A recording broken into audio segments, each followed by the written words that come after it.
Welcome to the Hogsty, your painfully unofficial leading source for all things Redskins in the NFL. The Hogsty likes major player acquisitions, consistency at coach, and solid year-after-year record improvement. If that sounds like your cup of tea, swipe us right. The rest of the show's coming up next. We've got news on the Beckham-Norman feud. We're going to break down the special teams and coaching staff. We've got user polls and an exclusive interview with Anidra Bourne, tourism coordinator of the city of Richmond. It's all coming up next on the Hogsty.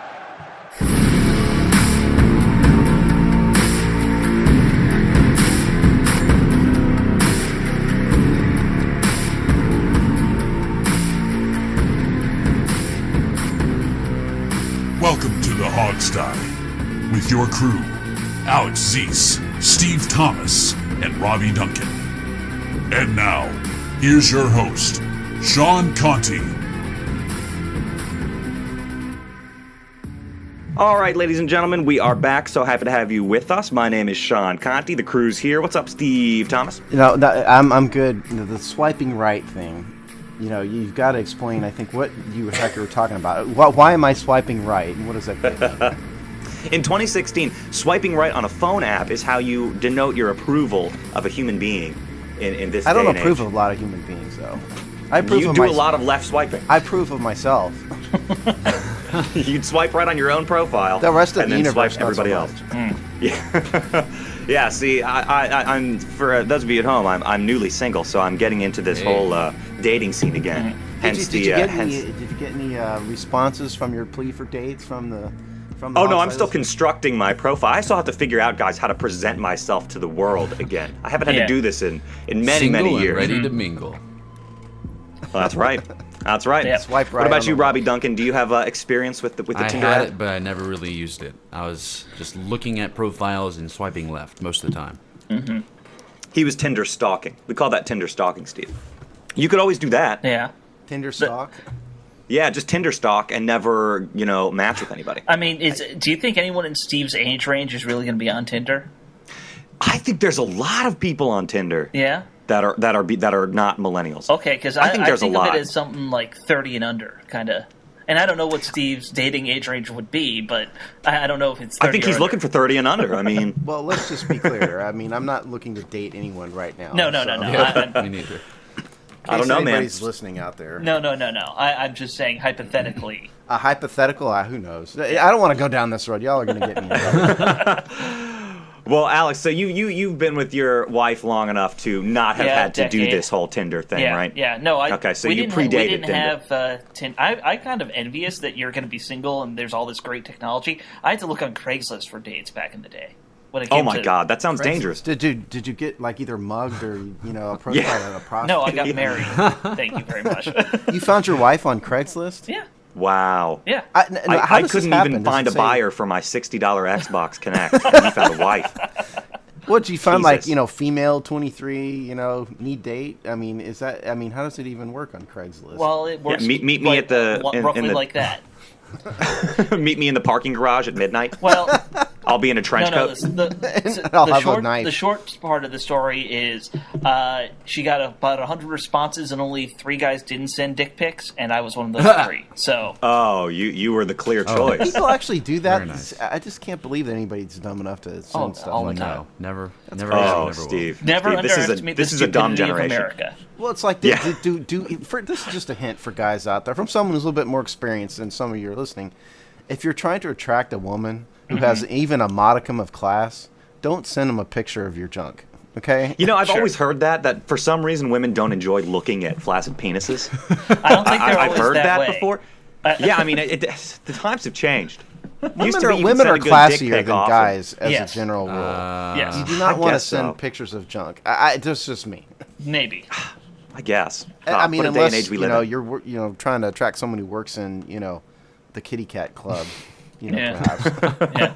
I don't know what Well, ladies this and Kitty gentlemen, we Cat just- Club is, but it's come up a couple times now in conversations. I don't know It's what a name that I made up. It doesn't honestly. sound It's, Well, yeah, I mean, I don't know. Ladies and gentlemen, we were just trying to keep you on your toes. I mean, you certainly didn't expect the show to start like We've this. gone so we're well just, off the rails. Yes, yeah. We're just trying to keep you entertained here. But anyways, we'll get right to it.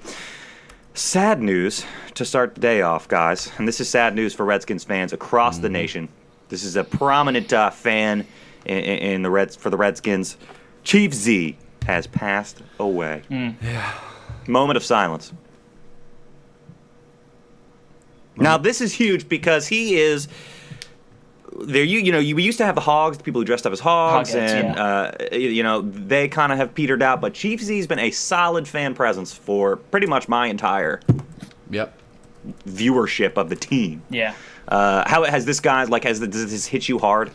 I mean, he's only unofficial, but he's so prominent to the fan base. Yeah, I mean, it is kind of mind-blowing to think of. I mean, and not just for the Redskins. You could argue he's probably one of the most well-known sports fans in the United States. Yeah. He goes up there with those guys who like to sit behind home plate and dress as umpires and, Right. Green Man, guys like that. Chief Z, That's right. and Chief Z's been doing it longer than any of them. So, Yep. I mean, that is kind of tough to think of. I think he is in the Hall of Fame, in the NFL Hall of Fame, not as like a player, obviously, but like there's Right. photos of him in there. Yeah. That's what I was going to ask, if he has any official standing with the NFL or the team. I mean, I know his dressing up and going to the games wasn't in an official capacity, at least as far as I know. But I'm wondering if he was ever acknowledged, really. I think the Redskins acknowledged him, but Yeah. yeah, the guy. It's basically Yeah. just the death of an icon, for fans. Like we all looked up to Chief Z as like the epitome of a diehard fan, and he got notoriety and famous for it. There was Yeah. one time I kind of tweeted about it earlier this week, but it was a cool moment where I was at a Redskins game and I just walked out to go get something at the concession stand, and all of a sudden around the corner comes Chief Z walking down that little tunnel. I was like, holy crap, it's Chief Z. The man Yeah, and I was himself. like, what's up, Chief? And he just keeps walking and says, all right, baby. It was funny. That's what he Yeah, was. I mean, that's awesome. Does anybody else have any personal anecdotes or stories with Chief Z over the Yeah, years? I do. Back when I was going to the games as a kid in the early '80s, that was right when Chief Z started. And so for the Dallas game, I forget the guy's name. The Cowboys had a similar character. It was like Crazy Willie. Dan or Willie or Crazy something. Willie. Yeah. And so my first encounter with Chief Z was those two guys used to pretend to fight. In the stands, and that Crazy Willie had his guns, and Chief Z, I think he had a bow and arrow. I think They and were friends in real life. That's the fun part about it. Yeah, and so the first You time I have to ever be. saw them was from the stands. They would walk around the stands and walk around, the field and stuff. And so the first time I ever saw them was Chief Z was him fighting with Crazy Willie, and I thought, wow, is this guy a fan? Is this like a team thing or what? And it turns out they were just really big fans. What I loved most about Chief Z was, the guy was the ultimate fan, and it was a pure kind of love for the team. He didn't have an agenda. Yeah. He doesn't care about anything else. All he did is he just really loved the Redskins, and I appreciate that about him. He's been a part of us for so long. It's just hard to believe that we're in a world without Chief Z. Yeah. Well, Yeah. I mean, we had to know it was going to come eventually. The guy was in his 70s and not in the best health. The things I love, I don't have any personal stories where I ever met him. Every time I saw him at games, he was being mobbed, and I was just like, I'm not going to bother. Right. And I'm not that kind of guy who really wants to approach people like that. And anyway, it's just not my style. But the thing I loved about Z, when he passed, I was logged into our Twitter, and just the number of photos I saw people posting of them with the Chief, thousands, and every one of them was a different photo. You never saw oh, here's me and him, and it was the same one. You saw people posting 10, 12 different photos with the Chief, or you saw just all these different people having... He was so accessible to people. And you got to give him credit for maintaining that kind of persona so long of, I'm here to entertain people and to be part of their experience. I mean, he did it for 34 years. I think 1978 is when they said he 78? first started. I mean, I'm sure he liked the attention, but I mean, he was truly, again, it was just kind of a pure love for the team. Yep. You know what the saddest thing about that, I think, Steve, is so many times over recent years when a name change article would come out, it would be a picture of him, at the front wearing, the Native American headdress and, screaming ravenously. He kind of... He kind of got made there in some ways, like the face of the team's racial insensitivity, which is like you said, he had such a pure love for the team. It's just unfortunate he would Well, have that gotten was like conflated. the He was evil bastards at Deadspin turned his obituary, that they printed Into a name change article. Yeah. Yeah, and so I'd like to encourage everybody out there to start ignoring Deadspin. They're a bunch of losers anyway. They're a bunch of trash, trash chasers. So they deserve no respect in the 1st place. And once they printed the Chief C thing, I was done. they really got on my naughty list. So I'd encourage everyone to stop reading Deadspin. Well, I have no issue with people being political in general. Like, I love politics. But there's a time and place when people pass away at funerals. It's no different. It makes Deadspin no better than those Kansas church nuts who go and protest at military funerals with The their Westboro anti-gay. Baptist Church. Yeah, with their anti-gay did you know stuff. that? They're no Side better. note, Alex. Did you know that their headquarters got made into a Pokestop? No, it's I a didn't gym. know. What? It's a gym. Oh, it was a gym. One of the Pokemon last I saw that was like ahead of the gym. His nickname was Lucifer. Oh, that's fantastic. And Awesome. before that, the Pokemon that was in charge of the gym was nicknamed Love is Love. Oh, God, you got to love people's creativity. I love a good troll job. Anyway, apologies for my sidetrack, but I think that's hilarious. What Deadspin did is no different from what those guys do, and it's classless.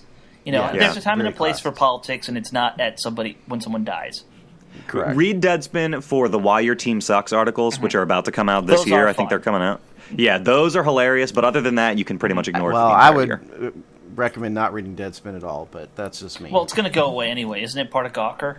That's what I heard. It's on the way Well, out they anyway, just filed so. bankruptcy. That doesn't mean it's going to go away. That's just going to be a debt reorganization, and Sure. they're just trying to dump the Hulk Hogan verdict. Right. Right. Which was crushing. Well, anyway, we have plenty of ridiculous topics to get into. I understand we have a poll, Steve. You want to hit us with that before we go into Yeah. Beckham versus Norman stuff? Yeah, the poll was on Chief Z. I asked, how could the Redskins best honor Chief Z? Because I think we all think, I'm not sure the Redskins believe this, quite honestly, but I know we all think that the Redskins should honor him. So I was curious as to what the fans out there thought. So the options were put him in the Ring of Fame, create a permanent display of some sort at FedEx Field to Chief Z, do a tribute video before Game 1, or, he doesn't deserve, he's a great fan. We love him, but Yeah. he doesn't deserve any sort of extra tribute Right. from the Redskins. Right. So those are the 4 choices. What do you guys think? Well, my first thought when we found out, I was immediately thinking what they should do. I don't know why I'm weird like that. I just go to the next thing right away after when someone dies. I think what you do is you take a nice photo of him, framed in some way, and put it right in one of the stadium entryways by where he used to sit, overlooking the field. Yeah. So he's always kind of there in spirit watching the game. That'd be great. Yeah, yeah, that's a nice. good one. I like that. And what do you think people, are we guessing what people said too?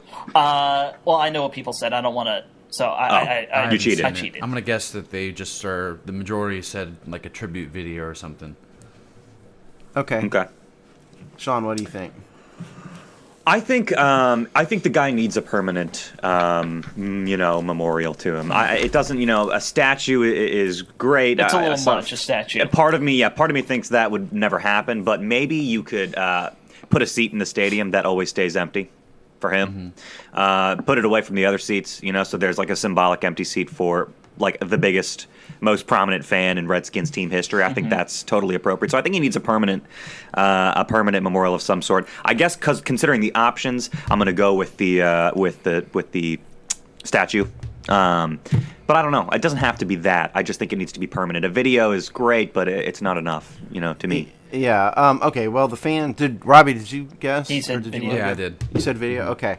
41% said tribute video before Game 1 this year. Wow, Robbie was right. Yeah. 30% said permanent display of some type at FedEx Field. 22% said put him in the Ring of Fame. 7% said none. Now, as in terms of my thoughts, if you'd asked me yesterday, I would have said a tribute video. But I think Alex, you just convinced me. I like the idea of I like both ideas, Sean and Alex's actually both. My fear is I don't know if the Redskins are going to do anything. I thought their statement they put out was kind of terse. Yeah. I mean, But I Classic wonder if Redskins. because he wasn't an employee, and they're trying to get, they're trying to get, away from the name change stuff. It makes me wonder if they're not going to do anything else. And it's also possible they could see it as like a slippery slope. Like he was a super fan. What's going to stop them from having to do something for another super fan later on that dies? But I mean, it's not likely another super fan is going to be as big as the Hogs were. I mean, yeah, the Hogettes. The Hogettes. Yeah. Hogettes and Chief Z. I mean, it's not likely, but it could happen, and then you have to do but something. I for would every definitely super fan. think if you did kind of my idea, and that's not just about my idea, you could have something for Chief Z there, something for the Hogettes there, and it's not like it's intrusive, to Right. just have something like a photo or whatever. So that's kind of where my idea was going. Was I would do it with the Hogettes too, because they've all retired at this point as well from fandom. Yeah. Yeah. Well, All right, well, let's go from there. We have a really exciting exclusive interview to present to you guys today. This past week, we spoke with Anidra Bourne, who is the tourism coordinator for the city of Richmond, who got us all prepared and ready to go with a nice informational segment about what you can expect out of Richmond during training camp. So without further ado, if you're planning on attending that, definitely check this interview out because there's lots of useful information. So we're going to go right into that now. Enjoy, and we'll be right back with you. Welcome to another exclusive Hogsty interview. We're joined today by Anidra Bourne. She is the tourism coordinator for the city of Richmond, Virginia. Richmond, of course, is the capital city of Virginia and the host city for the Washington Redskins Bon Secours training camp facility. So welcome to the show, Anidra. It's a real pleasure to have you. Hi, thanks for having me. Yes, thanks you for coming on. Yeah, this is kind of a cool interview for us. We've been talking to a lot of players and reporters and people on that side of things, but you're a different kind of interview for us, so this is really cool. Thank you so much again. You're welcome. So training camp's coming up on July 29th. What can fans that are planning to come out expect from the city of Richmond?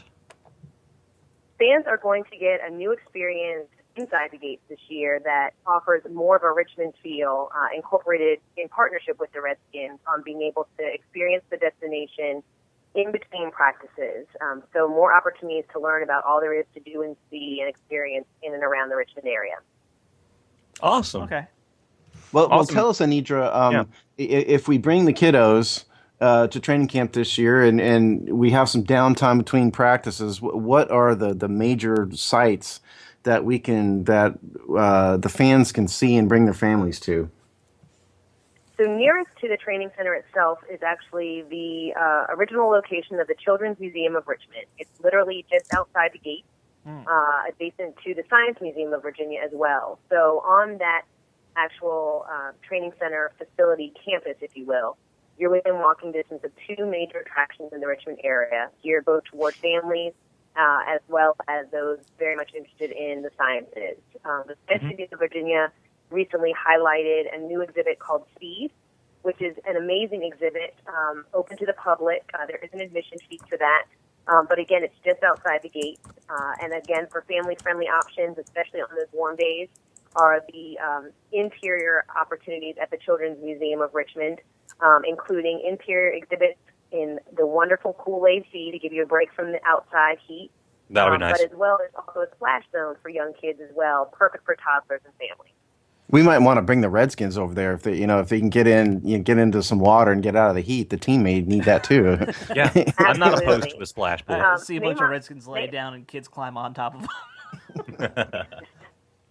Maymont Park is also a great opportunity for families as well. It's just down the boulevard from the training center facility too, located on the riverfront. It's a wonderful multi-acre facility that also offers a children's farm with lots of animals to see and touch, as well as opportunities, again, along the riverfront in a great park-like setting where families can enjoy some downtime as well. No, that sounds Awesome. nice. So I have my question for you, Anidra, is this. I'm actually going for my first time to training camp this year. And so the logistics of getting to Richmond, I haven't been there in like 6 years. My brother graduated from VCU, so that was the last time I was there, was in that neighborhood. Is it easy to, coming from the highway to get to camp? Is everything well labeled, I assume, at this point, because it's been going on for a couple of years now? Absolutely. It's a very accessible site. It's just off the Boulevard exit coming either north or southbound in Richmond. Okay. You come directly off the Boulevard, follow the signs to the Bon Secours Washington Redskins Training Center. Additionally, as you approach the city, both north and southbound on I-95, you'll also see VDOT signage or Department of Transportation signage noting which exit to take and exactly where to get off and continue to navigate from there. Gotcha. I always worry about that going to a new town that I don't know where I'm going half the time. Oh yeah, I get lost every day. Is there a parking charge that's assessed by the city? There are some fees. I believe it's $10 per parking lot. Okay. There are a number of facilities in and around the facility, but that's your fee for the day. There are parking lots and on-street parking that are less expensive than that as well. And there's plenty of handicap or disabled parking just adjacent to the facility itself, within minimal walking distance with additional assistance as needed. Also, we are able to take motor coaches if there are groups traveling in large packs. And so you're welcome to check on the training camp website to find out more about how to bring larger groups down as well. We help navigate that additionally. Yeah. Now, the those of us from DC are used to the metro and easy public transit. Is there some sort of public transit that folks can take to and from? There is. Well, we don't have a metro. We do have the GRTC public transit system. It's clearly marked throughout the city. You can visit grtc.com for details on where the nearest site will be. They also have mobile accessibility to tell you when the next bus is coming. There are many opportunities from local hotels to the site if people are staying overnight. And again, options for Uber, which we have in great supply, as well as taxi cabs throughout the city also. Well, I'll say this. Just because you don't have Metro, DC's Metro's been broken for the last few months. So it's not exactly an advantage to have the Metro. You're just as good as we are right now up here. Last 2 years. Yeah. Well, here's my big question, because I'm also a kind of a chubby guy and I like my food. What food options are there around that area? I mean, and also, is there any food Richmond's known for? Because, I'm all about trying to find that unique local thing. So Richmond, if you haven't paid attention lately, has won national acclaim both from Travel and Leisure as well as Frommer's, among many other accolades in recent years, as being a complete foodie town. And so everything from hot dogs to hot cuisine, we have it here in the Richmond area. If you are of age and hitting the legal limit, there are a number of craft breweries that have popped up on the scene in the last few years. Now we're talking my language. Such old standards as Legend Brewery to the newer kids on the block like Hardywood, Ardent Ale, and of course Stone Brewing that has its first East Coast distribution center here in the Richmond area. Tasting rooms at many of those locations. You can also find them on tap at any number of restaurants. But we've got everything from soul food at Mama J's in the Jackson Ward community to Fat Dragon, non-traditional Asian fare on the Boulevard within walking distance of the training facility. Anything that you can find from white tablecloth to barbecue, we've got it. Buzz and Ned's is another great local staple, again, within walking distance of the training center. And Gus's, which is a local pub, also a great location, again, within walking distance. But we also have attractions like the Fine Arts Museum, the Virginia Museum of Fine Arts, located on the Boulevard, again, not far from the training center, which does have fine dining and cafe on site, and a great place to be able to visit in between the practice times to also catch exhibits that are on display presently. Now, you mentioned the breweries. For Alex and I are married, but for those who are single inclined, what is there a nightlife area people can go to? Is there one? Is there M Street? Is there a Richmond version of M Street in Georgetown that people can flock to at night? Something like that. I wouldn't say there's one particular area. There are neighborhoods at Shockoe Bottom, which does have a number of nightlife opportunities. The Taco Company, which is a full-service restaurant, does have a nightclub in the evening. But separate from that, there are also amazing music venues like the National and the Broadberry scattered throughout the city that offer any variety of musical acts on tap. People can go to visitrichmond.com to find out more about everything that's taking place during the training camp time, or go to the websites of each of those venues specifically during that time. We also have the Altria Theater and Center Stage, which also offer any number of musical acts or other types of cultural arts entertainment at people's disposal regularly. Awesome. Last question, kind of about logistics and that kind of thing. What about us who are delinquent on making plans here and making arrangement? We're talking about last-minute lodging. What are our options there in and around the training camp area? For people that are looking to book their hotel stay or find out more, they should check out visitrichmondva.com. You'll find all of your visitor information there in partnership with Richmond Region Tourism, who markets the entire city of Richmond and the surrounding counties as a destination. You can book your hotel rooms via that website or go to your particular brand of choice online and book any number of accommodations that you choose in the Richmond area. From full-service hotels to bed and breakfast to boutique hotels, we've got it all. So again, check out visitrichmond.com. Awesome.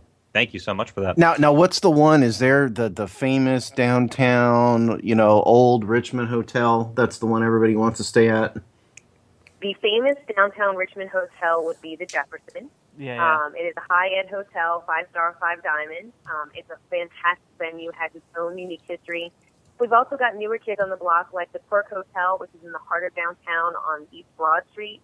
We also have some new hotels that have opened up, everything from extended stays, like residence in the heart of Shockoe Bottom, again in a great restaurant area, as well as Hampton Suites, which is also a brand new hotel. And its neighboring property, Homewood Suites, have a rooftop bar called Cabana, another great venue to check out. So again, no shortage of places to stay. Any number of items that highlight people's price range, whether it be a simple in and out like a Holiday Inn Express to, again, a boutique hotel. You can find it in the heart of downtown Richmond. Well, great. Well, yeah. Now you said the website is www.visitrichmond.com. Are there the physical sites located, that's run by the city that folks can go to get information also? That is going to be your best website for all information geared toward those visiting the Richmond area. Great. Great. Well, we'll make sure people get that information, too, in our own social media accounts as well, just to help spread the word. But thank you so much, Anidra. This was really, really helpful, and you were great. Thank you so much. Great. We'll see you guys in a few weeks. All right. Absolutely. Thank you. Thanks so much. All right, bye-bye. Hi. All right, there you have it, ladies and gents. Anidra Bourne, Tourism Coordinator for the City of Richmond. Thank you so much, Anidra, for being on the show with us, and hopefully you were able to learn something if you're planning on attending training camp down there in Richmond.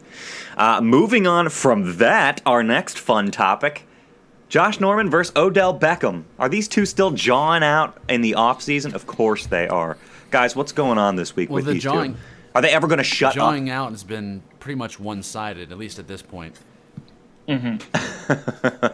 Yeah, so what's the latest? It sounds like it might have been a little bit of Josh Norman instigating this time. No. It was Beckham this time who started it. He had an interview in GQ where he basically, I don't want to get into the whole thing, but to summarize, he said the only reason Josh Norman is a name in the NFL is because of him. Which is so... Yeah, and then Norman came out and poo-pooed those comments too. So I thought he had you're right. He had a little bit more class, he's though. been taking the I don't know what. Yeah. Why? I don't know what Odell Beckham's thinking. It's July, for God's sakes. Right. I don't It's know. July. I don't your like team, the trash talk. Your career record is 12-20. Simmer down. And quite honestly, they both were at fault for the little dispute last year. Yeah. It wasn't just Josh Norman. And if you want to talk, who's better than whom, Josh Norman's first team All-Pro last year.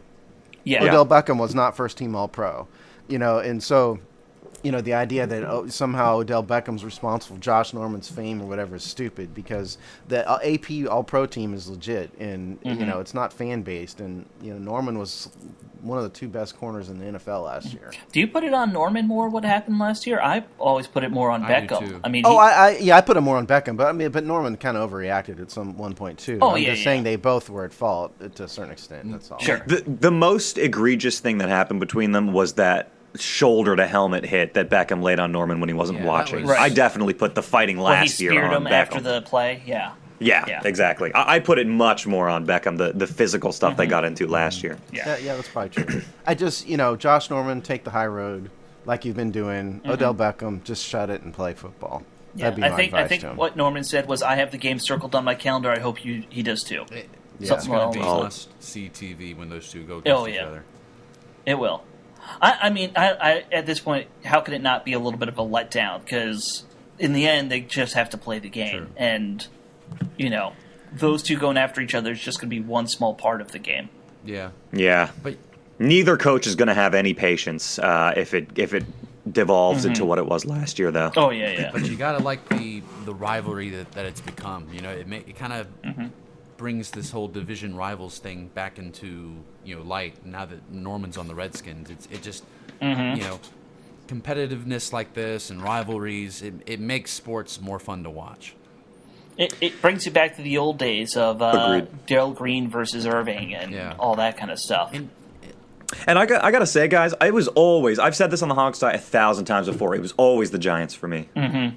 I never really, like Dallas games are fun. I don't feel the real rivalry between the players like I do with the Giants. Yeah. I don't understand that. I know. I've said it a million times, and every time you're like, you're an idiot. Yeah.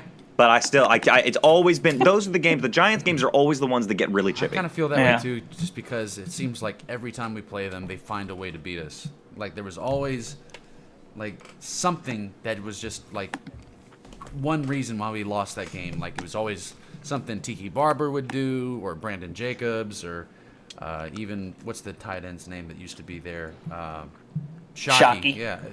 Yeah. And Eli being Matt fourth quarter Super Saiyan Eli. Yeah, he plays like a Super Saiyan against us. I believe he has 3 scrambling touchdowns in his career, and 2 of them are against us or something. Yeah. Well, you see, you guys are all too hilarious. young to remember the real rivalry. Back in the '80s when Parcells Gibbs. because the Giants were great too with Bill Parcells and Phil Simms and everything. But there was a real hatred back then between the Redskins and the Cowboys. It was between the players. It was between the fans. Yeah, and because the Redskins have been bad for so long, and the Cowboys have been bad. The rivalry has kind of waned a little bit. But for me, there's no question as to what is the biggest rivalry. It's absolutely Dallas. Oh, sure. Oh yeah. And especially since I hated Bill Parcells back then, but I just don't hate Eli like I hated Roger Staubach and Danny White and all those guys. Yeah. Sure. So, Well, does that's anybody my have thought. Excuse me. Okay. Well, unless anybody else has any thoughts on Norman versus Beckham or this whole Skins Giants rivalry, maybe we can move on from there to our next topic. Yes, please. All right, let's do it. So an article came out this week about the Skins' Kedrick Golston. He reflected a little bit about Roger Goodell, our intrepid NFL commissioner, and the power that he wields over the NFL. This is a Washington Post article by Mr. Scott Allen of the DC Sports Box. So, guys, what did you take from this?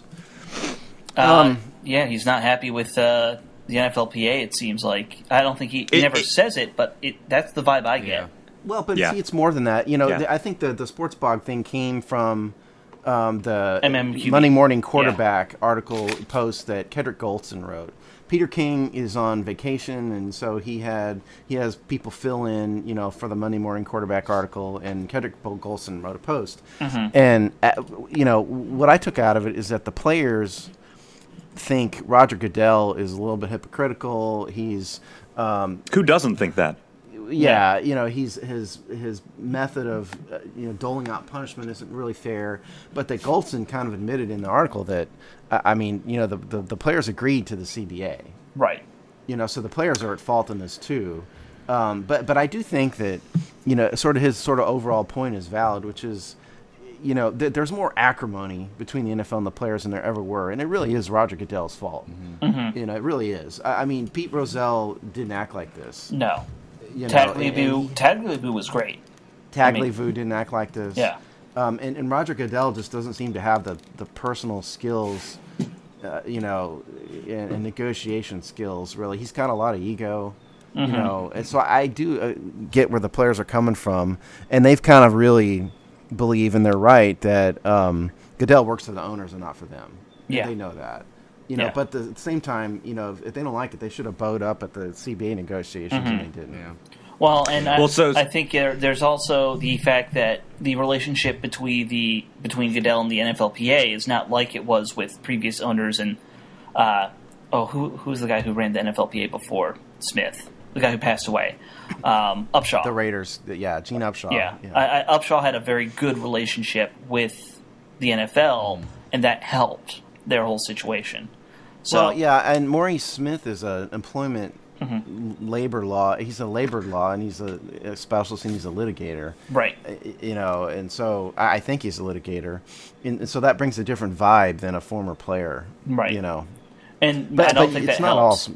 but- No, but it's not all Maurice Smith. I mean, Oh, no, I'm Roger not putting it Goodell all is on really. him. I mean, Yeah. Roger Goodell has really caused problems with the relationship between the NFL and the players, and the view of the NFL in the fans. But it doesn't matter as long as he's making tons of money for the.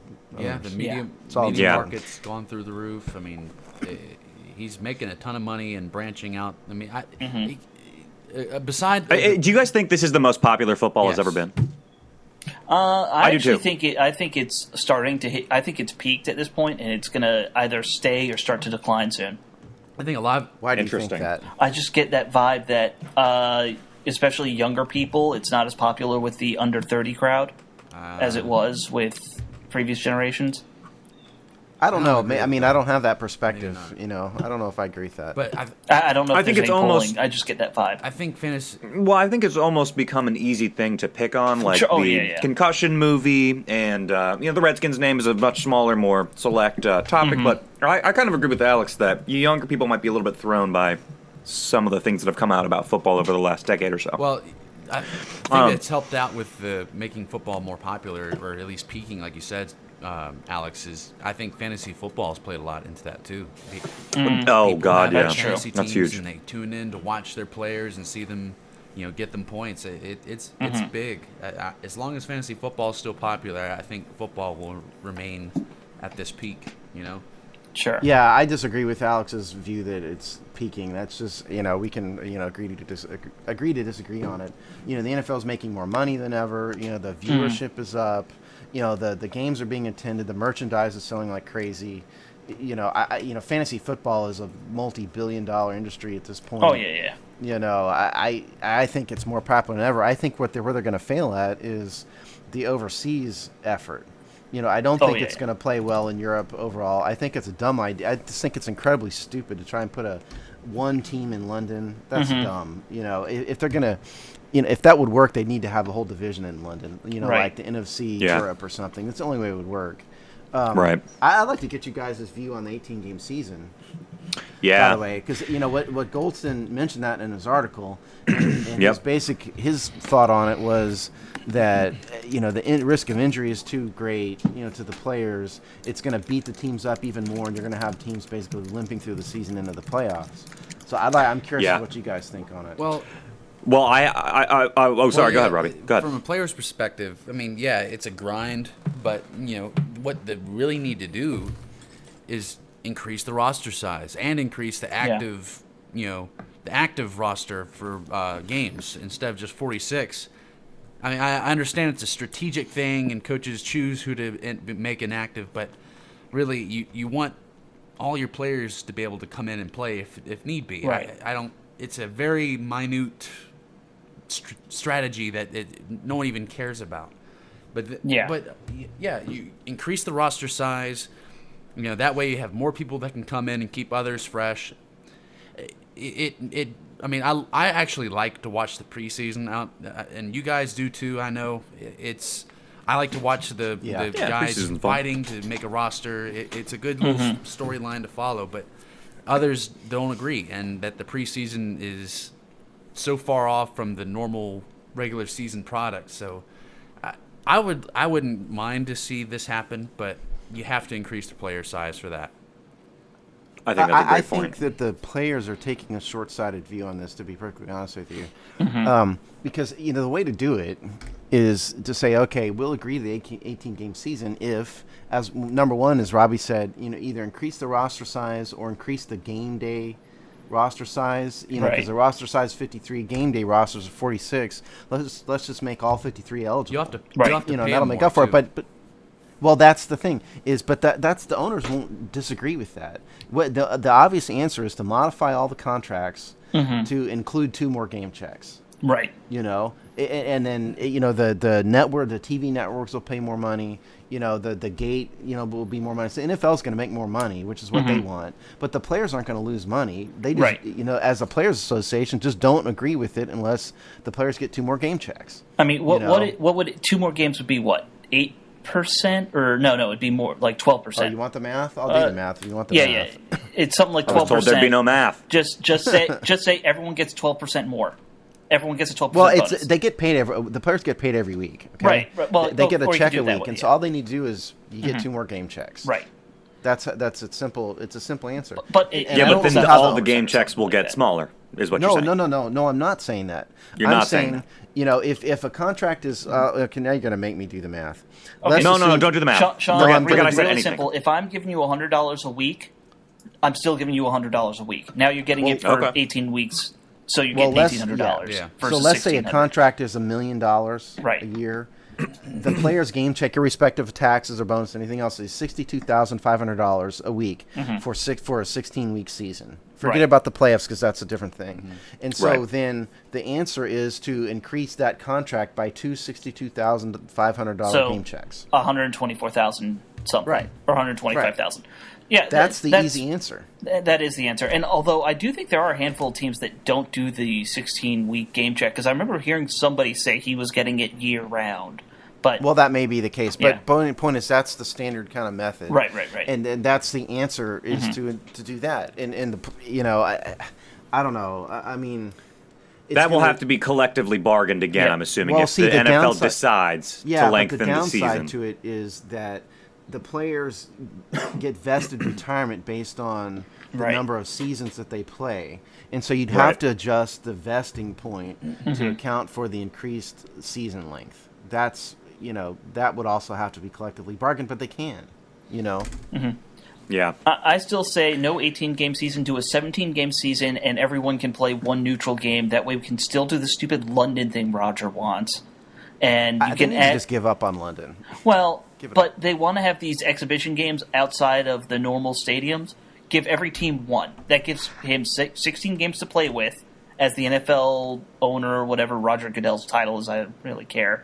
Let him do whatever he wants with those 16 games. Let them be played in different locations, and But you can't just do that because you can't have a team go to London and then have them play, back in the United States a week later. That's not equitable.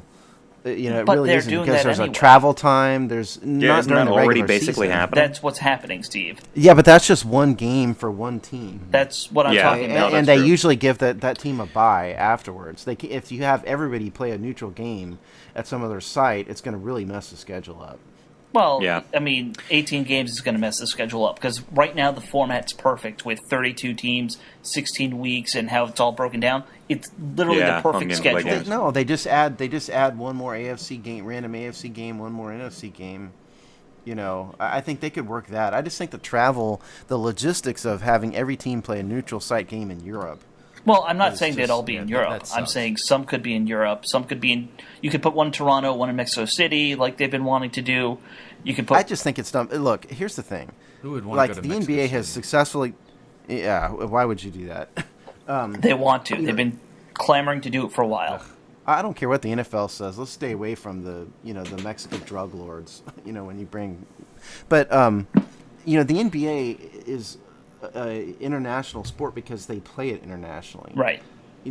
People don't play football in any sort of large numbers outside of the United States. Right. And Right. it's, they're nowhere near. They're where the NBA was 30 years ago. They're never You going to know. get there because it's No. just the nature of the sport.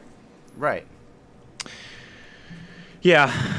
I don't Just know. be happy with your $9 billion NFL owners. You know what I would say to Golston's point?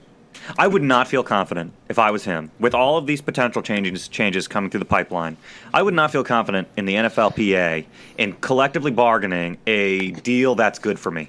I wouldn't feel confident in that. They haven't done it previously. We've talked in previous shows about differences in salary between, for example, the MLB and the NFL. That is purely a function of poor collective bargaining agreements from the NFL Players Association. That's why they get paid so much less than baseball players do in a sport that makes more money and is far more dangerous. I would not feel confident in the NFLPA and representing my needs in these matters.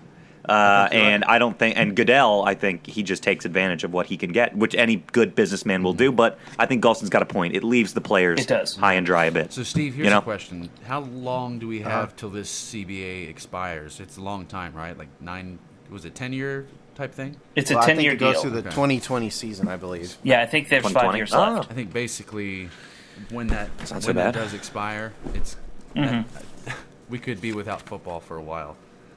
I feel like that. Well, I feel here's like the another problem. lockout. Those negotiations are going to take forever.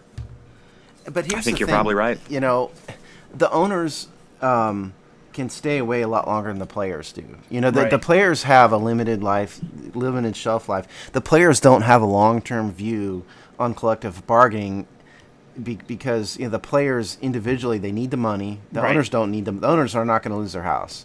The players may lose their house. Right. And the players, losing a year out of a career that's only going to be 5 years, in some cases less, is much more damaging. So the fundamental problem with it, really, any negotiation between the NFL and the NFLPA is that the owners always have far more leverage. And every year we hear the players talk tough, and it never works out for them. Yeah. Well, we'll see. These things are all looming up on the horizon, so we'll see how it plays out. Anybody else want to give any thoughts on CBAs, NFLPE, Nope. PA, Kedrick Gulston? No? Okay. Well, then in that case, maybe we should move on then to our next position group breakdown in our long list of doing these. Final. I believe today we're talking about special teams. Oh, is this is the one? Special teams? Oh my God, have we come to that moment, guys? Yeah. We have. Holy shit, look at us go. We got to talk special teams, and we're going to talk a little bit about the coaching staff as well. So, special teams have been super special in years past, It got guys. better Well, last year. We went from having one of the worst special teams units a couple of years ago Historically. to just below average. So there's been a lot of improvement. So let's start with the easy things: punter, kicker, long snapper. Tressway, Dustin Tressway, Hopkins, the Duster, Nick Sundberg. and The Duster. Nick Sundberg, who's You know what I'd like to Sundberg. point out here? Here's an interesting stat to start this discussion off. Go ahead. We are spending a lot more money on Dustin Hopkins, Nick Sundberg, and Tressway than we are on our running backs. Yeah, That's Okay. sounds about right. We're spending, by my calculations, we're spending about 1.61% of the current salary cap on special teams. And less than 1% on running backs. Yeah, and less than that on running backs. I mean, Tressway I didn't realize this. Tressway had a 5-year contract, $7.5 million, $2.95 million guaranteed. Nick Sundberg had a $4 million contract. 4 years is coming up. At the end of next year. He's He's been on the team for like 10 years. forever. He's got a cap hit of $1.1 million. Remember, the guy you replaced, Ethan Albright, he was on the team for like 15 years and no one ever noticed. Yeah, red wow, snapper. that's a major was a call Pro out, Bowler. Alex. Good job. Yeah, he became a Pro Yeah, he Bowler. was. He was rated the worst player in Madden one year, and then he made the Pro Bowl. And You can go all up and down, I guess, as a long snapper. Yeah, but these long snappers. That's what happens, man. They get on a team, they just stick there forever. Yeah. Well, Nick Sundberg also, he's only 6 feet tall. Yeah. 6 feet, 245. Hey, Robbie, I'd like to ask you, I don't know how much special teams you played. I mean, you were a starter, but how beat up do the long snappers get, on punts and kickoffs, or not kickoffs, punts and place kicking? I mean, unless they're like making tackles or getting blindsided running down the field on punts, they don't really get that much, tread on the tires. They're pretty healthy the whole career. Well, Sundberg broke his arm that one. Well, was that last year or Yeah, the he year did. before? I'm just thinking, like Nick Sundberg's going to have like Haloti Nada staring at him. I don't know how Sundberg doesn't get blown up by Haloti Nada. Well, I mean, it's no different than playing center in some respects. I mean, you're the guy snapping the ball, and you have to make that same quick move up. I know, but he's the size of a safety. Yeah, but that again, he's a long snapper. It's different. Okay, here's a trivia question for the day. You ready? Yep. Oh This is- God. How Is it many about long career- snappers? Yes. How many fuck. how many career tackles does Nick Sundberg have? Oh. That's a good one. I don't have that on my list anywhere. I would say probably like 5. It can't be Alex many. guesses 5. Alex Sean and guesses Robbie, what do you 5. think? 12. I'm gonna say career. Career I mean, it's been tackles. like 10 years. I'll just tell you, he's been with us since 2010. Yeah, so it's only been 5 Oh, years. it's okay. All right. I'm gonna say 3. Sean is the closest. Yes. Really? You win I a knew it. Hogsty t-shirt. He has Yes. 2 career tackles. 2. Oh, wow. He had 1 in 2010 and 1 in 2013. By the Those are way, his career stats. He makes You like mean I win a vet Hogsty minimum, right? T-shirt available in various sizes and styles, available on our website now? Check it out. There you go. Oh, awesome! That's always what I wanted. 2 career tackles. Can you imagine? I mean, well, hey, could you imagine making what he makes and that's your stat line? Nick Sundberg is. He got laid those 2 nights. Nick Sundberg has $1 million base salary this Yep. year. Wow. Yeah. You know, God bless the man.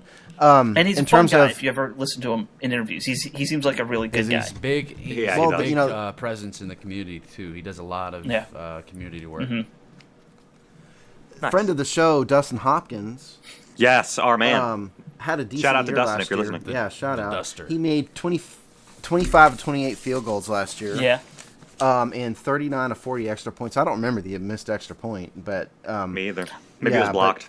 I Yeah. can't remember if it was blocked or there was like a rainy slippage thing, but I don't remember. Yeah. But that's 89.3% field goal percentage, which you keep that up for a career, you're going to be in the Hall of Fame. So Sure. I mean, that's Pretty darn good on good. him. Tressway's stats. Averaged 46.1 yards per punt last year. He's got Fine. a career average of 46.8, so that's good. Great. Yeah. Not bad. Now, I mean, Not if bad. you tell me those numbers, I'll tell you we have 2 keepers there on the kicking game. We definitely do. yeah. I mean, Agreed. and we've been searching for that for about 20 years. So, a lot of people don't care about special teams, and they think of those as afterthought positions. But Right. if you don't have a good kicker and a good punter, you're going to lose a lot of games. Yeah. Games are decided That's by exactly special teams. Like when I was in college, our coach, he would always preach the order of priorities: special teams, defense, and offense. Every time he was talking about it, it'd be special teams, defense, and offense. Yep. Like a block punt is a game changer. A block field goal is a game Yeah. changer. That's a return kick, a return punt for a touchdown. Game changers. That doesn't happen. I mean, it happens on defense and offense. Obviously, you get touchdowns and stuff like that. But when stuff on special teams like that happens, it's such a momentum gainer. It's so out of nowhere. It just changes the game completely. So yeah, you have to make sure you have a good special teams to kind of even the odds or put the odds Right. more in your favor. And this is where I get so irritated by all these. There's this definite movement now to just do away with as much of special teams as possible. And to me, it's like the original part of the game. Like, well, the owners don't care about that, Alex. Yeah. I mean, the owners care about what they see as lawsuits worth hundreds of millions of dollars, and they'll ruin the game if they have to keep the money train rolling. But you know what? The CTE, that's not coming from special teams play. It's coming from. Have you ever been a wedge breaker? Well, no, but sucks. if you ever look at what they said it was mostly, unfortunately, guys on the O line. Like Let me those are tell the you ones who something. get the most Having brain done damage. little special teams. Special teams is like the hardest thing to do. Oh. In terms of how you get beat up, you get just annihilated in special teams. Right, but the brain damage thing that they're worried about, that comes from lots of hits to the head, which is playing I'm telling O-line you, Alex. and I'm in the telling you, trenches. special teams is terrible. I mean, Robbie, talk to All us. right. Well, my special teams experience was in field goal. Obviously, I had to block for the field goal. That sucked too. You got all the defensive linemen and defensive guys just going as hard as they can to knock you over so they can block the field goal. Trying to jump over you. It's no fun. And then college, there's so many different styles of how teams do punts. Our school did this. It was like I don't know how you want to call it, but like a shield style. You had the front line with the long snapper. He'd snap it, and then there's 3 linemen, defensive linemen, offensive linemen, whoever. Three guys. One guy, the middle shield of the punt would be the one calling the snap and the cadence. And then once the ball snaps through, he'd come into the middle, and the three of them would just be the wall in case someone tries to come block it. It's no fun. You'd have guys come full steam, getting a full sprint to gain momentum and just to bulldoze you over to try to block that punt. So that wasn't fun either. I did a lot of kickoff coverage. Yeah. In my meager high school Gunner. career, and I was never the gunner. I wasn't big enough for that. Big enough or tough enough for Oh, that. so but- you were on the edge of the line kind of thing? Yeah, I was kind of on the edge because on kickoff you always keep your lane. Right, Everybody right. has a lane, you kind of stay in it. But you're running down the field, they're running right at you, and it's like a Mack truck hitting another Mack truck. I'm just telling you. But let's talk a little bit more about the I'm Redskins. not doubting that. I'm just saying the medical side of the brain damage issue. It has nothing This to is do with just where special the teams. owners are coming from. Yeah. That's what it is. But they're scapegoating. I'm telling you Let's right now, steer they're a scapegoating. little bit back towards the Redskins. Here's trivia question number 2. What team? How many teams ranked below the Redskins in punt returns? Punt returns. I'm yardage. going to the say not stat many. is I know yards a per punt re- return stats were yards per return. because Yards I per know return. Crowder only was getting like 6 or Not something. Crowder individually. Yeah. We'll get to him. Yeah, Just yeah. as a team. I have no idea. And no fair looking. I'm You gonna- gotta guess. well, I'm not looking up. I'm guessing it's probably we're in the bottom 5. Okay. Alex thinks bottom 5. Sean and Robbie, what do you think? I think we're pretty close to that too. Okay. I'm Sean? going to say, Just sorry, bottom what? I'm intellectually clearing my throat. Let's go with 3 teams were below us. And in the answer conference. is all of you are way too optimistic. Really? With 3 Yes. teams below us? That's pretty negative. Well, the San Diego Chargers are the only team that's worse. All right. Oh, We average 4.8 fail. yards per punt return. San Diego was at 4.2. The next best team was the Green Bay Packers at 5.4. Dallas Cowboys 5.5, and it goes way up from there. So we were truly abysmal on punt returns. Yep. Jamison Crowder, you mentioned Jamison Crowder. He's just as terrible at it. He needs to be fired immediately. He was actually averaging. I'm sorry, he was terrible. No, Let's call he's it not like it is. he's not a good punt returner. And Jesus, our Steve. blocking on punt returns is not very good either. Well, Atrocious. and I'll say that I think that's where it has to come in. It's not about the guys catching the ball. We got to figure Yes, out it who's is. blocking James Crowder first. sucks.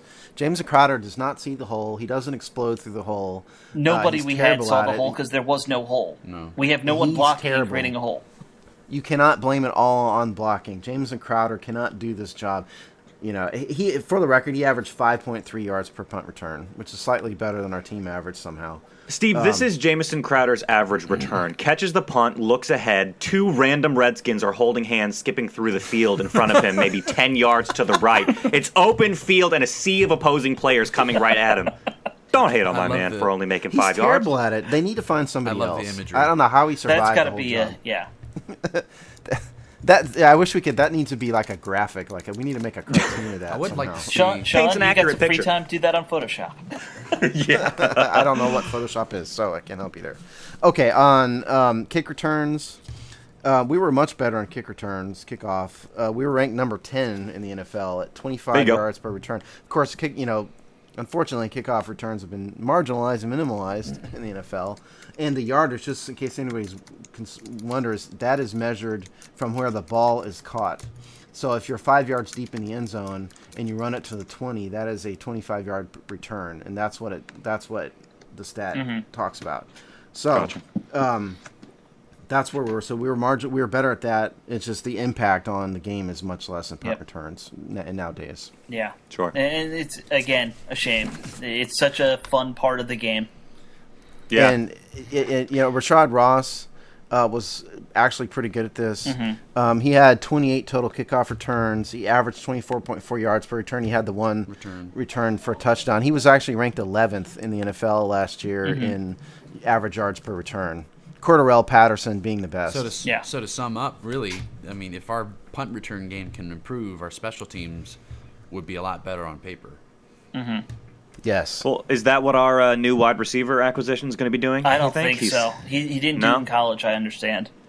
Oh, I see. Yeah. Okay. Uh, I don't know anything about No, this guy. you know where we're going to need to see most improvement on special teams? It's guys like Cravens replacing Hayward, Yeah. who you guys know got cut this week. Cravens. It's going to be It's the smorgasbord of deep roster linebackers that are going Exactly. to make the difference or not. the Spate. I agree. Yeah. Yeah, Hayward getting cut basically just paved the way for Terrence Garvin to become the new Adam Hayward, and plus Yeah. Martrell Spate is a special teams ace too. At least he was in college. So yeah, we had younger guys, and Hayward was 32 years old and injury prone, so it made sense. That's it. Yeah, I mean, he barely played for us. Yeah. From a coverage perspective, the Redskins were slightly better in coverage than we were in returns. Yeah. We were ranked 16th in the NFL in yards per return in punt coverage. Mm-hmm. Yeah, at 8.6 yards per return, which is 4 yards more than we than we And were that's running back. those numbers should be about even. So Yeah, at best. And in terms of punt and kickoff coverage, we sucked in kickoff coverage. Oh, I'm sorry, I had it sorted the wrong way. We were pretty good in kickoff coverage. We were fourth in the NFL, 20.1 yards per kickoff Wow. return. So that's good. really good. Yeah. Yeah. So Surprised. we're better at coverage than we are actual returns on both sides of the ball. So that, to me, Well, is, I think in some ways that's a win because arguably coverage was like that has been absolutely atrocious. Everyone was getting balls Yep. to like past the 50 Well, on us in it years was not past. just atrocious. It's like We- if you looked at the stats, We were- the worst coverage return game in the history of the NFL. Yeah. Right. Was it 3 Yeah. years ago? 2 or 3 it was seasons ago? it was the final Shanahan season. That, So that Yeah. Chiefs game a couple years ago or 2 years Yeah. ago. is Embarrassment. still, yeah, haunts you. yeah. Yeah. It's an embarrassment. So I don't know what else more to say about We- special teams. I think It's the three of us agree we need to find better blockers for the punt return game, and a better punt returner comes after that. I never said blocking couldn't improve. I just said Jameson Crowder is terrible at it. That's all. yeah. Don't make excuses for him. He's horrible at it. He's not being helped by a poor blocking, but he's terrible at it. Yeah, I'm on the same page with you, Steve. He didn't do very well. Plus, our blocking wasn't very good either. So the whole Yeah. operation Well, needs to yeah. improve on that. To me, it's it's hard to a evaluate perfect storm. if you don't have good blocking. It's just like every other part of the game. If you don't have good guys in front of you, how can you be evaluated? Yeah. Suffice to say, the Redskins special teams are kind of like me on the SATs, above average in just one subject, average in other subjects, and then below average in most of them. What subjects were you below average in, Sean? That's what I want to know. I wrote my name right. You got I got points the for requisite that. 5 points for writing your name correctly and Did getting you the date right. capitalize Conti? I did. Oh, And I usually make that mistake, so I showed improvement. All right, so do we want to talk any more about special teams, or should we talk a little bit about coaches, or what do you guys want to do? well, go over guys, I coaches. got to head out because I'm on vacation and I got to go to a beach. So Nice. You guys, I'm glad you you guys care can talk about about the show. coaches. Have fun. all right, All right. you too. All right, later. Alex Zeese, ladies and gentlemen, He just bailed There we on go. the show. Let's give in him a the middle hand, of the show. folks. man himself. See, now, Well, then- Robbie actually did the show from a beach. I did. Last, 2 weeks ago. And, Alex, hey. We know He who doesn't love cares. us that much. Okay, well, how about this? Why don't I read through the list of coaches unless we can comment as we see fit? Sounds good. Obviously, Jay Gruden's the head coach, defensive coordinator Joe Barry, the special teams coordinator Ben Kutwicka, the offensive coordinator Sean McVay. We all know those, but here's the guys we don't know. Rob Akey, defensive line, Bradford Banta, assistant special teams coach. Who knew we had an assistant special teams coach? Yeah, wow. The Apostle Bill Callahan, offensive line coach, Kevin Cardberry, assistant offensive line, Matt Cavanaugh, the much needed quarterbacks coach, Perry Fuel, defensive backs coach, Chad Grimm, who, yes, is the son of Mr. Grimm, the offensive lineman Hall of Fame. He's a defensive quality control coach. Ike Hilliard has round 2 as our wide receivers coach. Randy Jordan's running backs coach. Greg Minuski, outside linebackers. Brett Muncie, assistant special teams, special projects. Kirk Olivadotti, who's been with us forever, it seems like, inside Yeah. linebackers coach. Wes Phillips, who is the son of Wade Phillips. Wade Phillips, who himself is the son of Bum Phillips. He is our tight end coach.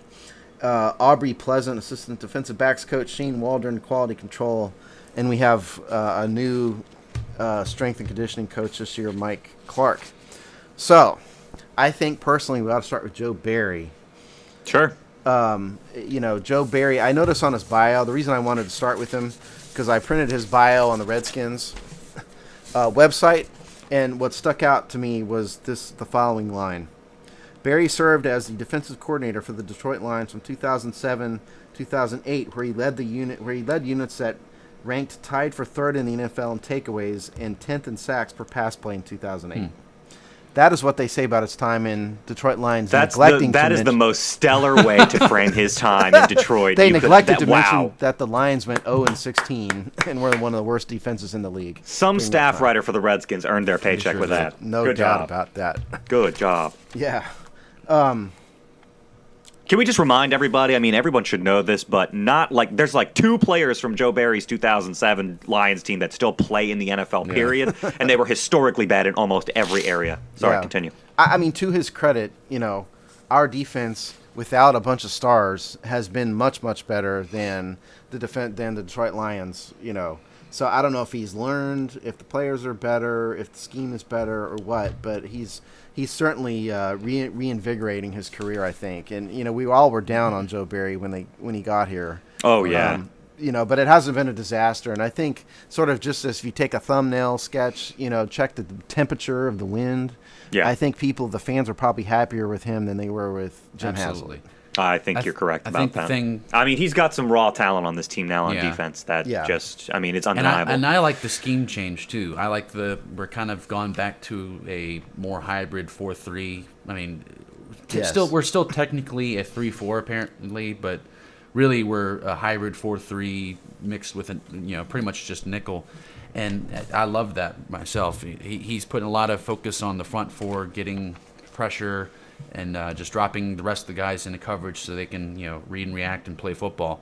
But I think the biggest thing he adds to the team, besides, obviously his X's and O's and play calling on defense, but you mentioned invigorating. He's a very energetic, passionate and charismatic guy. He kind of invigorates his defense. I think they all feed off of his energy and really has a great talent at reaching his players, it seems. Yeah, I agree. It certainly seems that way, and that's what they said they wanted. And I would also just say to your point, Robbie, that Mark Bullock, I think he was saying pretty much the same thing. He likes the scheme too, which is a major testament to Joe Barry, because I don't think anybody thought that was going to be his strength, was giving this defense an identity, I think Mike Shanahan really kind of forced the 3-4 on us, and he forced the 3-4 on Jim Haslett too, because I don't think Jim Haslett was any sort of 3-4 scheme genius. That was just what he was told to run, because that's what Mike Shanahan loved, and so that was the end of it. And having having it be more of a hybrid, I think is better, because it's it mixes the scheme up, makes it harder on offense, but also it's using the strength of our players more than we ever did before. We put some people in some, like Brian Arakpo, I don't think was a guy who should have been a 3-4 outside linebacker. He was really more of a hand in the dirt. He was so much better when he had his hand in the dirt. Yeah, and that's just not Mike Shanahan just didn't want to hear it. Yeah. So I think we're doing better in that regard. I'd like to point out, we've got Greg Minuski as outside linebackers coach this year. Last year.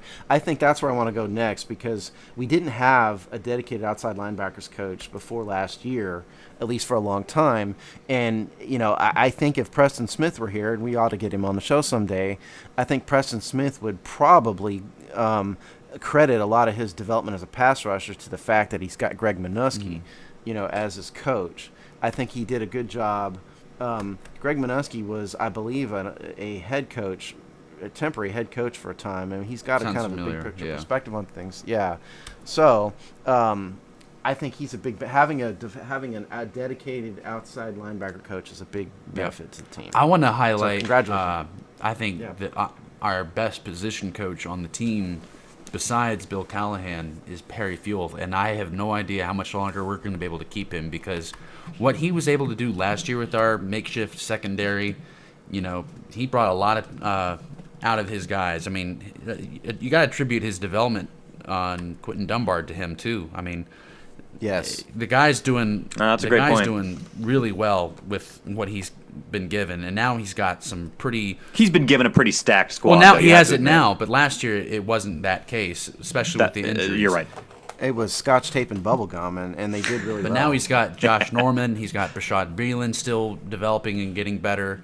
That's the thing. This secondary, We had I think, could 27 be safeties on the really team. dangerous this year with his tutorship and still coaching guys. I think our secondary could be very surprising this year. Well, and to your point, Robbie, he was a defensive coordinator for the Bills. He was a Giants. defensive coordinator for the Giants. He took a step back to come to us and be the defensive backfield coach. I think what you're getting at is that somebody's going to try to steal him to be a defensive coordinator. If he has a good year, if Josh Norman balls out, Bashad Breeland continues to grow, Quentin Dunbar becomes a starting quality defensive back. He successfully transitions D'Angelo Hall to safety. Let's not forget that. That's a big step, to go from corner to safety. He's done a great job, but I think you're right. And, he's a minority. There needs to be more minority. If you look at the numbers for not coaches, but coordinators, there's not a lot of minorities in coordinator positions. Really? And I think the NFL would be wise to take a guy like Perry Fuel, who's African American, if for those of you who don't know, and make him a coordinator. So I think you're right. I think if we have a good year, I think somebody's going to want to steal him as a defensive coordinator. If anything, just for his ability to develop his players. I mean, obviously he'll call plays and stuff, but his ability to develop players is pretty much undeniable at this point. The other guy I'd like to highlight is Matt Cavanaugh. We didn't have a quarterbacks coach for a couple years here. You have to give Matt Cavanaugh some credit for the success of Kirk Cousins last year. I don't know. I don't know if we can even make that connection. I hear what you're saying, but I don't know. I just give him. He was the coach. Yeah. And that's fair. To me, he gets the credit. That's fair. It's got to help. Totally It's fair. got to help though to have a dedicated position coach always in your ear. Being your I guess guardian angel, so to speak, to kind of point you in the right direction and how to do things.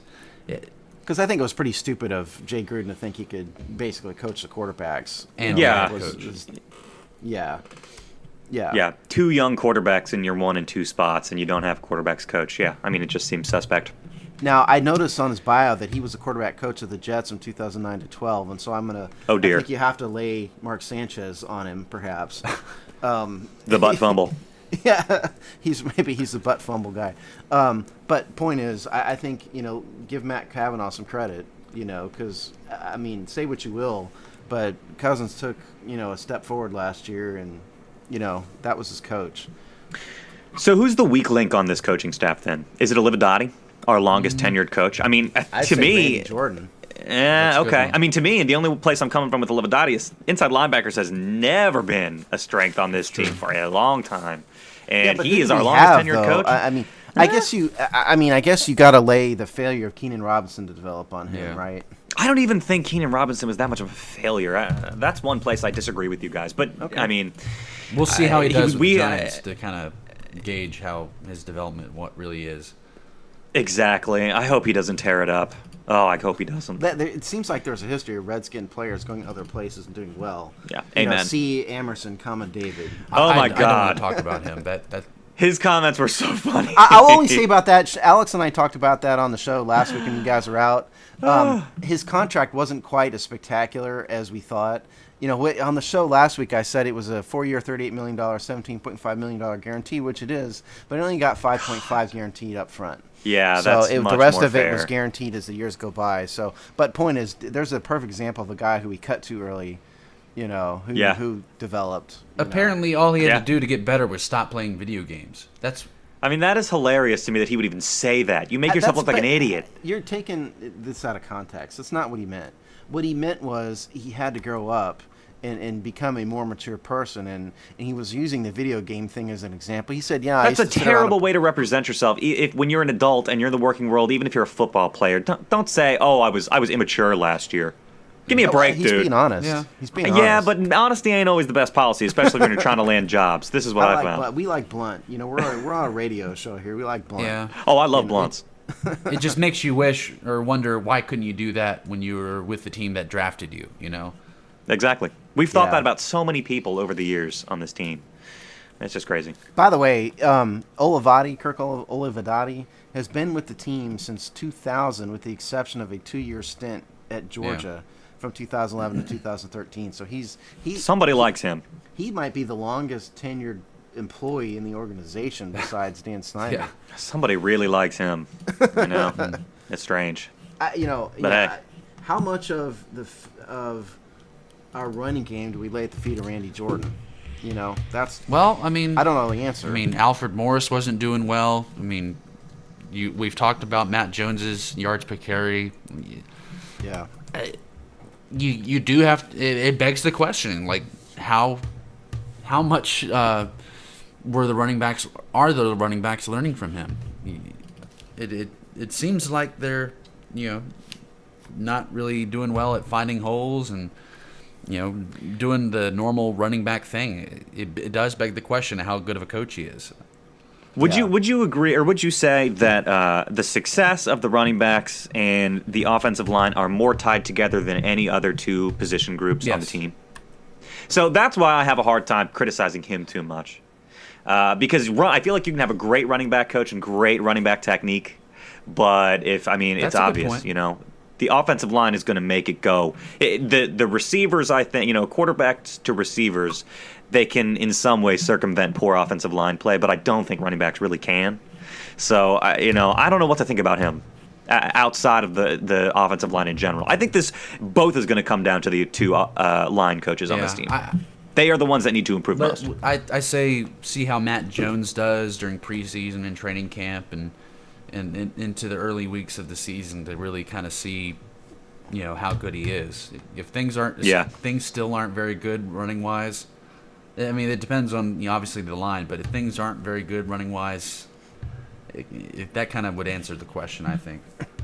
Well, Yeah, I mean, agreed. we all preach Bill Callahan around here, but if it's linked together that much, you got to fault Bill Callahan. I agree. At some point level, and I'll leave that to Robbie. He's the expert. But it seems to me if you're going to fault Randy Jordan, you got to fault Bill Callahan too, because the run blocking wasn't all that. Obviously, was bad.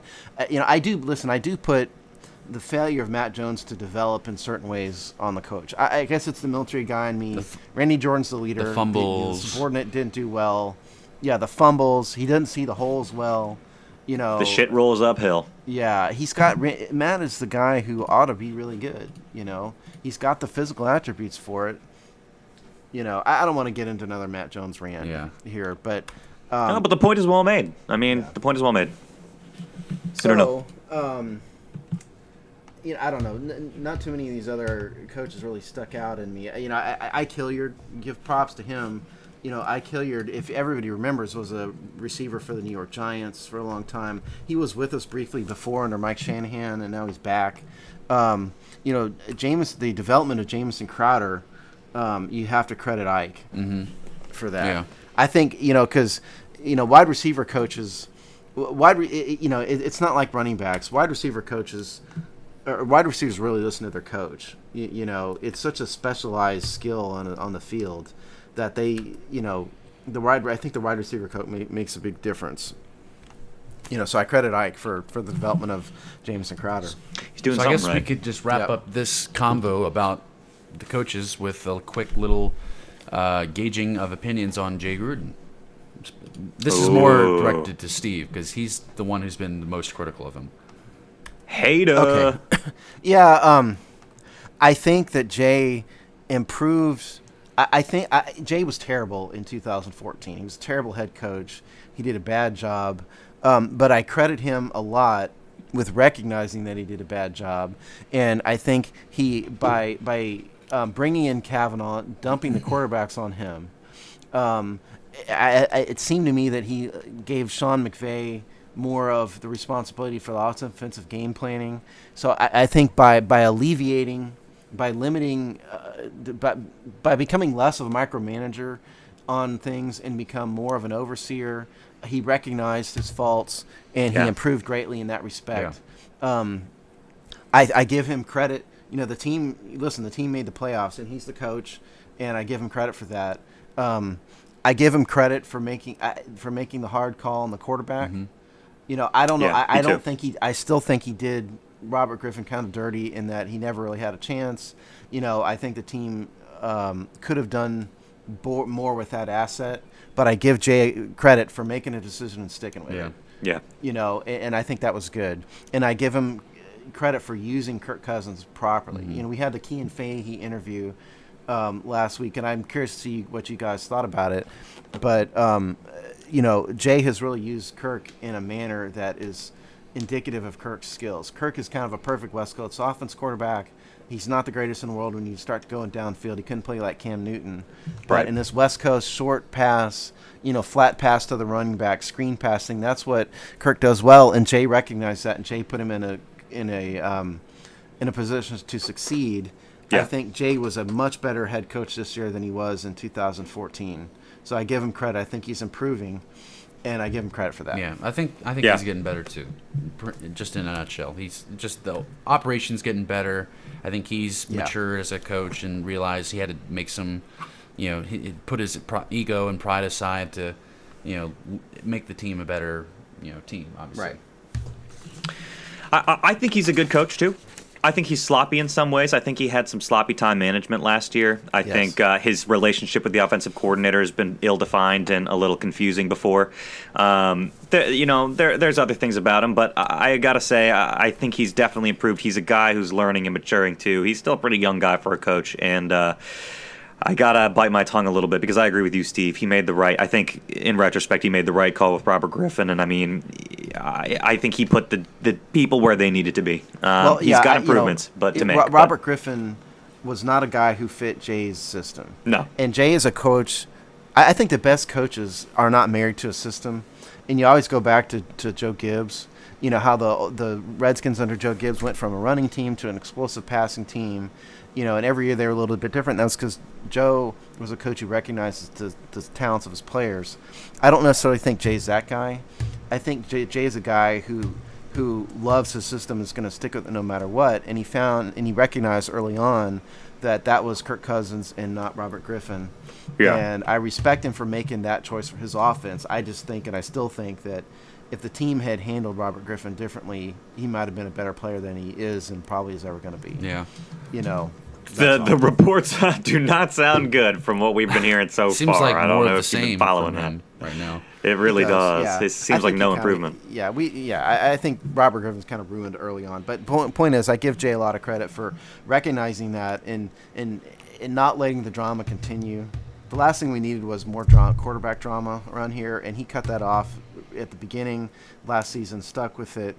And all the Team Griffin guys are out there who are still there just need to get over it. It's done. It's over. Yeah, it's long in the past now. Yeah. So, what did you guys think of the Kean Fahey thing? It was awesome. Yeah, It was a cool. great interview. It was really cool. Yeah, I think the thing about Kean's interview is that he pointed out, we got some criticism from listeners out there on Twitter and stuff about Kean's article and his interview.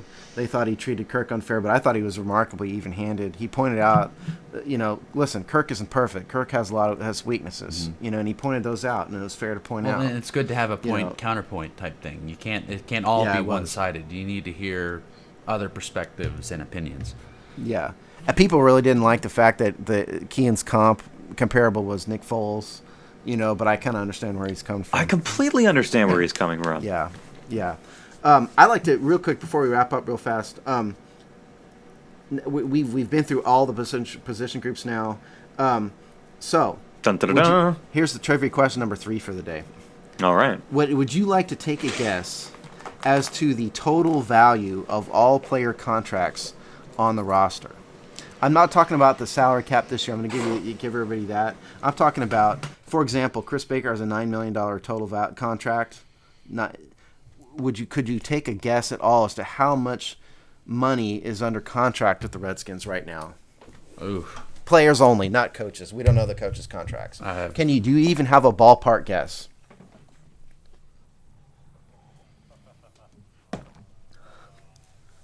I have no Okay, idea. fair enough, Robbie. Are you ready for this? Are you going to guess? 200 million.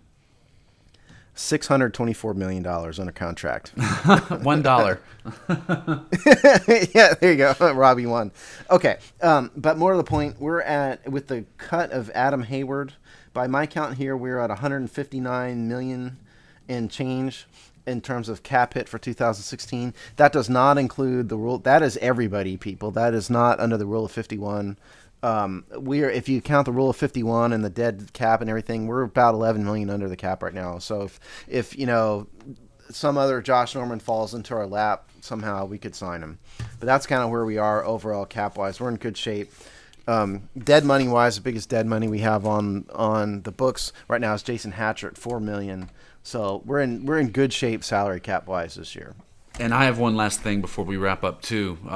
Earlier this morning, it got tweeted out who got awarded for their off-season work. Jay Gruden has kind of started a tradition of the guys that work hardest in the off-season and, I guess who reach these certain goals and results get rewarded with a very nice parking spot right at Redskins Park. And Jay gave out 8 parking spots this year. And those names are...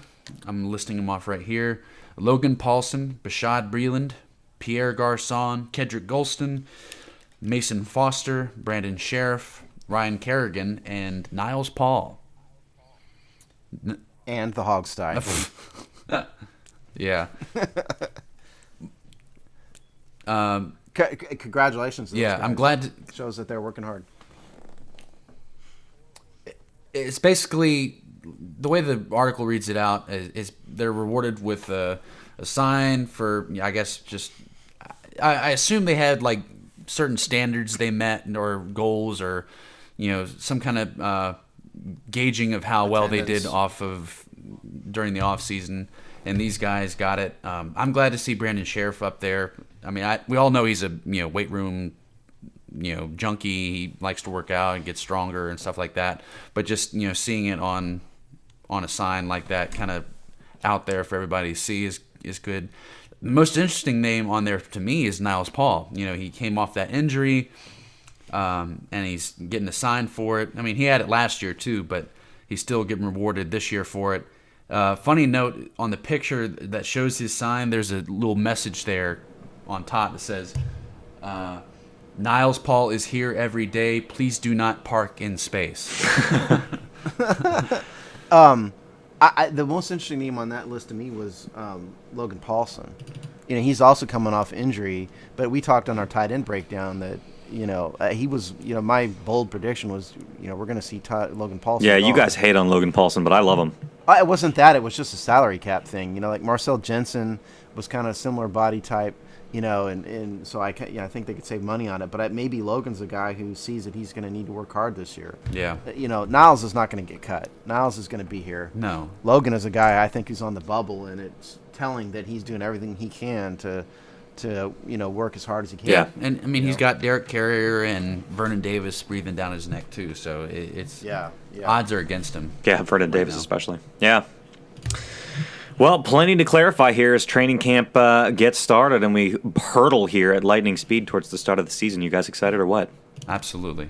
We're going to have, by the way, on the website, we're going to have a post about training camp. So we're going to have all the training camp info you need, including the links and info that Anidra Bourne talked about in the interview that you guys heard. So come to us for all your training camp needs. Absolutely. Beautiful shout out.